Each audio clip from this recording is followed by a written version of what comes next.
No. بلکہ یہ ایک بہت بڑی غلطی ہے جو ڈیلی ہم سارے ہی کر رہے ہیں، کیونکہ یہودی اور بنی اسرائیل ان دونوں ورڈز میں بہت بڑا ڈفرنس ہے۔ آج سے 4000 سال پہلے ابراہیم علیہ السلام فلسطین، جسے اس زمانے میں کنعان کہا جاتا تھا، ادھر پہلی بار آباد ہوئے، جدھر ابراہیم علیہ السلام کے 2 بیٹے ہوئے، اسماعیل اور اسحاق۔ تورات میں اللہ نے ابراہیم علیہ السلام کے دونوں بیٹوں سے وعدہ کیا تھا کہ میں تم دونوں کو گریٹ نیشنز، عظیم قومیں بناؤں گا، اور تم دونوں کی اولاد بہت زیادہ نمبرز میں ہوگی۔ اسماعیل علیہ السلام فلسطین کو چھوڑ کر عرب میں مکہ میں آباد ہوئے، we all know that۔ لیکن اسحاق علیہ السلام اپنے والد کے ساتھ فلسطین میں ہی رہے۔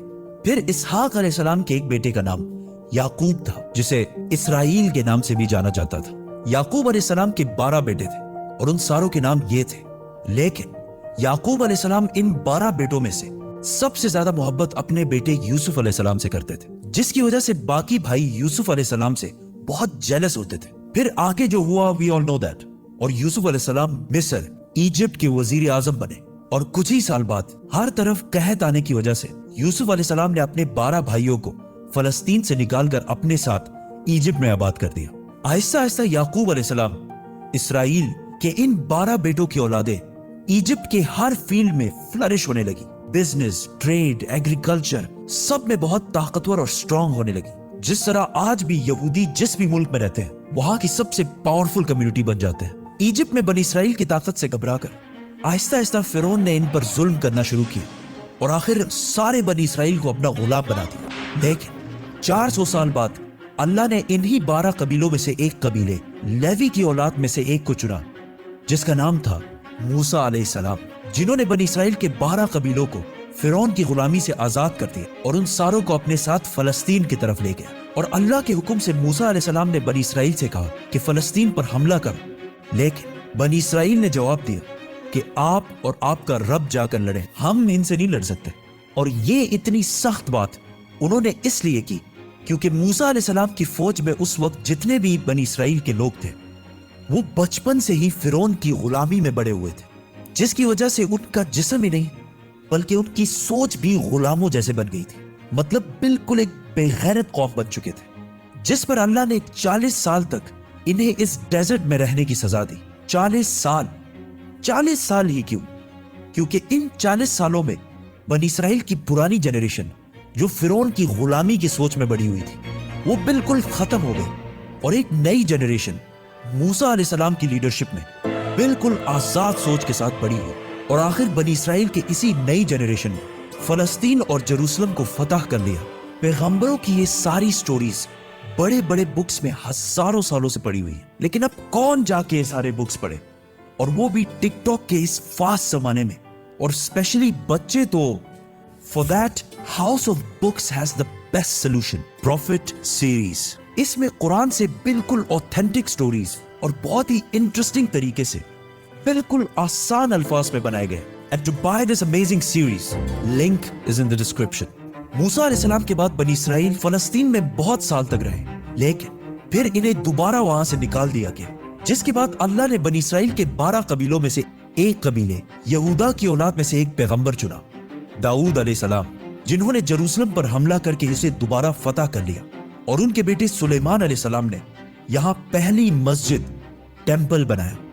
اب بنی اسرائیل کا سب سے طاقتور قبیلہ یہودا کی اولاد بن چکی تھی، کیونکہ سلیمان علیہ السلام دنیا کے سب سے طاقتور بادشاہ کا تعلق یہودا کے قبیلے سے تھا۔ لیکن سلیمان علیہ السلام کا بیٹا رہوبوم اپنے والد کی طرح جینیس نہیں تھا، جس کی وجہ سے یہودیوں کے ان 12 قبیلوں کی آپس میں بہت سخت لڑائی شروع ہو گئی، اور آخر سلیمان علیہ السلام کی یہ عظیم سلطنت 2 ٹکڑوں میں بٹ گئی۔ بنی اسرائیل کے 10 قبیلوں نے اپنے آپ کو یہودا قبیلے سے آزاد کر دیا اور ایک نئی ایمپائر بنائی، the kingdom of اسرائیل، اور صرف 2 قبیلے یہودا اور بنیامین اپنی جگہ پر ہی رہے۔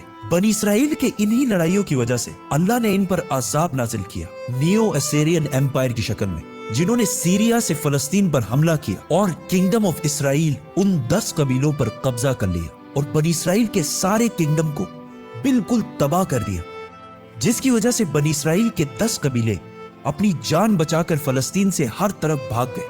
اس کے بعد اسیرین ایمپائر نے